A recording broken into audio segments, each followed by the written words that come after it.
y'all, I'm Laura with Freedom Family, and these are not replaceable. So today I'm going to be showing you how to give these a bit of a refurbish and get them working again. Let's get to it.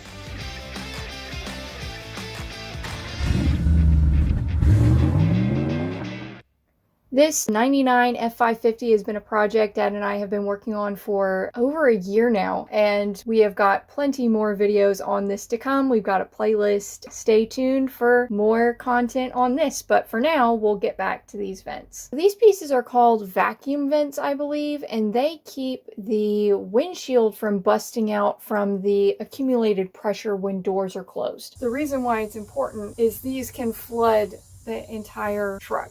Especially if it's parked tilting down. It's important if you want to keep water out of your car, which most people do.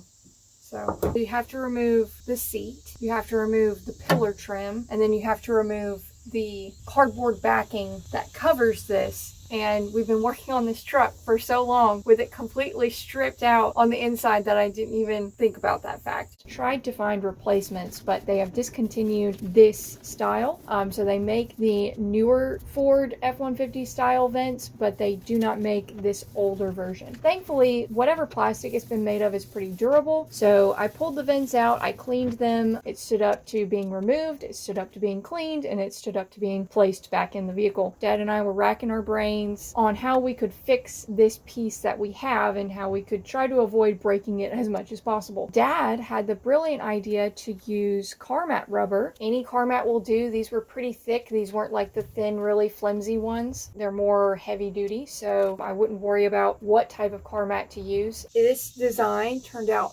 perfect. Like, it looks like I put a whole lot of thought into this. I really didn't. I just picked the best piece of car mat that I could find that matched. Even though you can't see them from the back, I wanted them to match. What's great about this design is that the water is just going to kind of flow down. These are just some universal car mats. And obviously the problem is that the old rubbers warp. And then obviously this gasket is extremely old and no longer has enough pressure to keep water out. When we put it in, we're going to seal this part.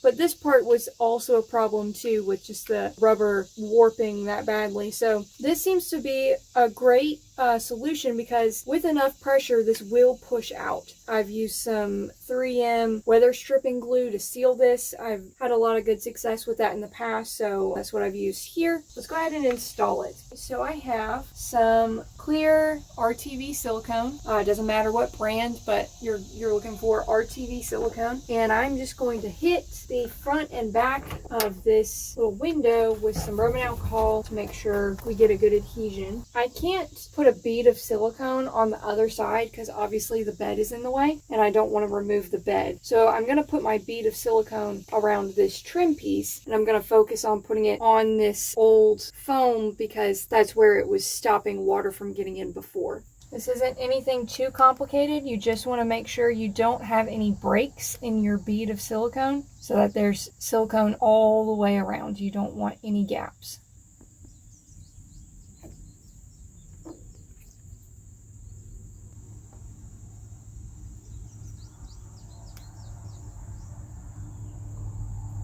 Just touching up any little thin spots I see, because I don't want thin spots. Now we're just going to pop this in. This is hard.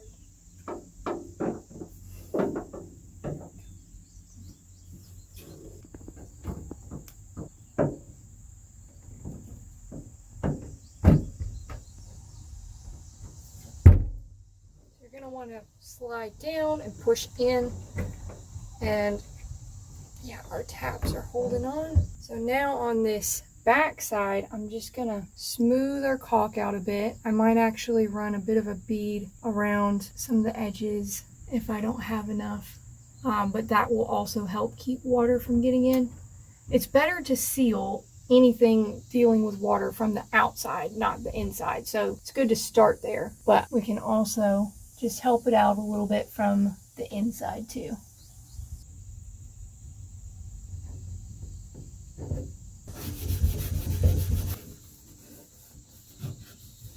Now we're going to do our bead of silicone.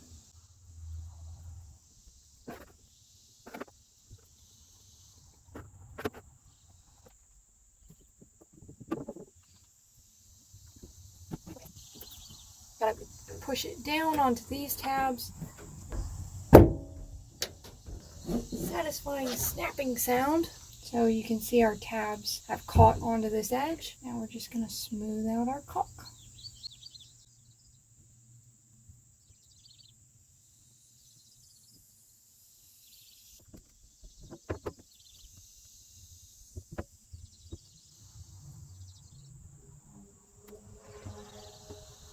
Now we wait. Every brand might be a little bit different, but this says 24 hours, so it needs to cure for 24 hours, then we can leak test it. Okay, so it's been much more than 24 hours. I'm not gonna spray on this really hard. At the position that it's in, it doesn't take direct water, it just takes runoff. So I'm gonna try to simulate that.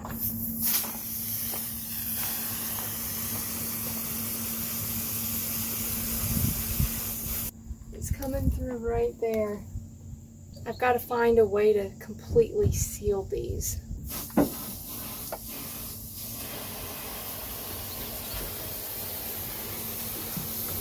Yeah, at least it does divert back out, but that's too much water. I've hit up the area with a little bit of rubbing alcohol. It's hot, so it's already pretty much dry. So I have 3M weather strip adhesive, and I use this on anything that you would use, like a two-part epoxy, like JB Weld kind of, and this always works better than an epoxy mix. So it is a glue, but it's also a sealant. I've never been disappointed by this. I'm thinking about using this. Or I could use this, which is kind of like a caulk putty, but this is very liquid and it's gonna run into the cracks a little bit. This is just gonna seal the top of it. I think I'm gonna go with this for now, but any of these three would work.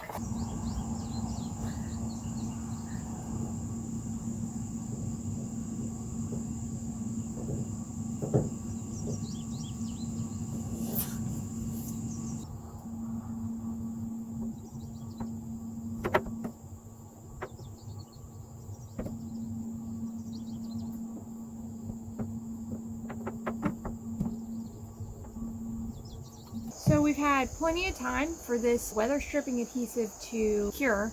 You'll notice I have cure time. It was on all day yesterday. It's been on all night, so we're gonna test it now.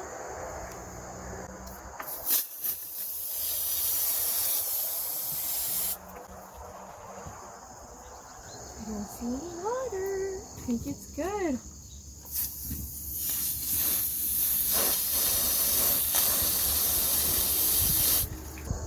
Yeah.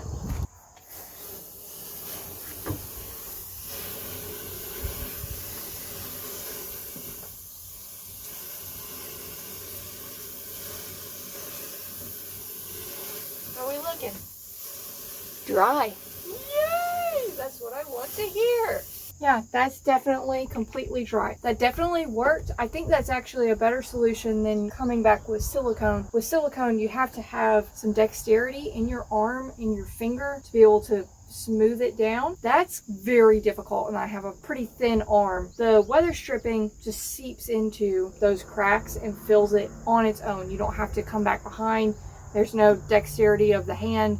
You can pretty much just back up your hand as you're going across that line. So that'll be easier. I think I actually am going to take some of that strip caulk, that putty stuff, and run it across the top if I can get enough dexterity in my hands to completely smooth it, because the weather stripping adhesive isn't completely smooth. It's going to keep water from going into that channel, but it's not completely running the water off. Just to smooth it out, I might do that, but other than that, I think this is a finished project and I'm very happy with the result. And that's it. We hope you enjoyed the video and maybe found it helpful. If you did, please consider giving us a like and maybe subscribe. It really helps out the channel. And as always, I will be happy to answer as many questions as I can in the comments below. Thanks so much for watching, and I will see you again in the shop.